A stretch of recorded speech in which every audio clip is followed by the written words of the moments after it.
Let us understand with the second example of obtaining carboxylic acid from alkyl benzene if the side chain attached to the benzene ring is a lengthy side chain. So let us understand this with an example. First let me write the benzene ring structure to this. It is attached with the side chain like this. So what is the name of this compound going to be? How many carbon atoms are there in the side chain? First let us check it. 1, 2, 3. So therefore propyl benzene. The name of this compound is going to be propyl benzene.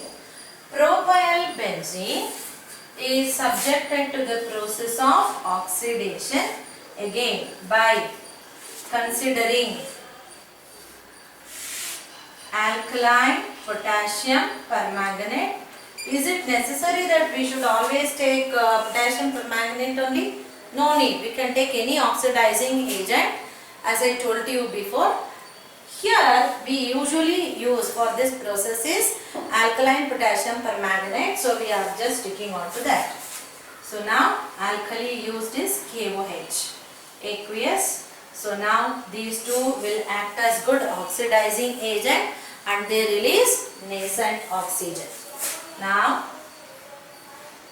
I am writing for nascent oxygen so that we need to balance the reaction, and it is 2 KOH in this case. Now let us see what will happen.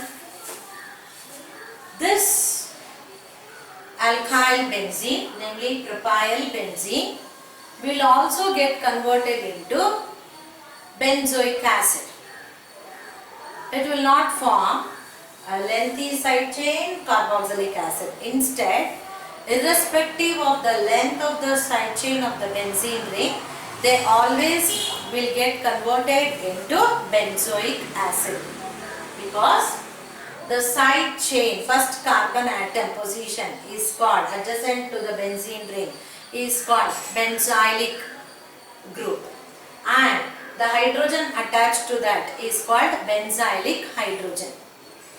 If there is presence of benzylic hydrogen, then obviously the carboxylic acid obtained will always be benzoic acid, irrespective of the length of the chain.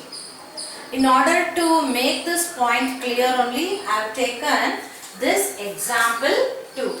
The first example we learned was with methyl benzene. Now the second example we are learning to obtain carboxylic acid from alkyl benzene is the compound propyl benzene. Now let us see what happens. First we obtain would be, let me just draw the benzene ring correctly. The first will be like in the previous case. Here also it is going to be potassium benzoate, and along with this we will obtain 2 molecules of water. And what is the other additional compound we are going to see? This will be getting converted into CH3, then it will be forming CH3COOK.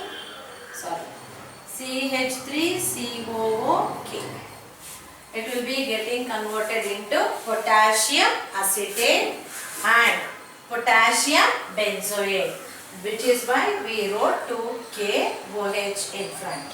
So the products obtained all will be like this. The important focused compound is this potassium benzoate.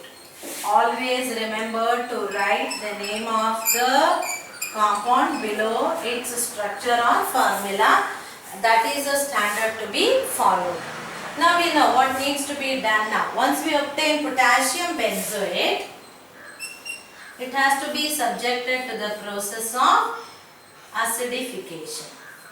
So we obtain COOK and then it is subjected to the process of acidification, and it will happen now.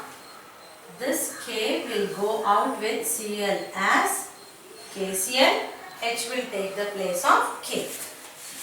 This happens upon heating. So, what's that we are going to obtain now? We will land up in the formation of benzoic acid.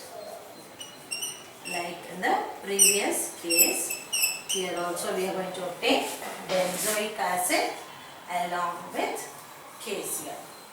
So like this, the conversion of alkyl benzene into carboxylic acid happens by the phenomenon of oxidation followed by hydrolysis, acid hydrolysis.